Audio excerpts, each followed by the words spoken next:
এখনো যারা না প্রশাসনের সর্বত্র, বিশেষ করে স্বাস্থ্য প্রশাসনের সর্বত্র অ্যাডভাইজার আর সচিব আর একজন দুইজন ডিজি বাদ দিয়ে সর্বত্রই আওয়ামী লীগের প্রেতাত্মারা বসে আছে, যারা মানুষকে নির্যাতন করেছে, মানুষকে অত্যাচার করেছে, মানুষকে তার সুযোগ সুবিধা থেকে বঞ্চিত করছে। আমরা স্বাস্থ্য উপদেষ্টা, স্বাস্থ্য সচিবকে বলে দিতে চাই, আমরা দেখতেছি প্রায় 2 মাস হয়ে যাচ্ছে। আগামী 8 তারিখ আসলে এই সরকারের বয়স 2 মাস হবে।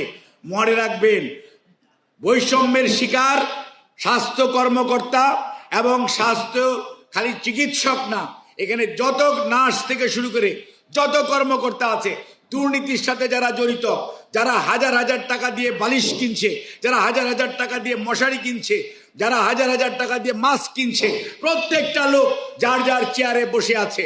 দে শুড বি রিমুভ, এবং তাদেরকে ইমিডিয়েটলি ওখান থেকে যদি রিমুভ না করা হয়, তাহলে এই স্বাস্থ্য সেক্টরে কিন্তু সংস্কারের জন্য সরকারের যে উদ্যোগ সেটি ভেস্তে যাবে।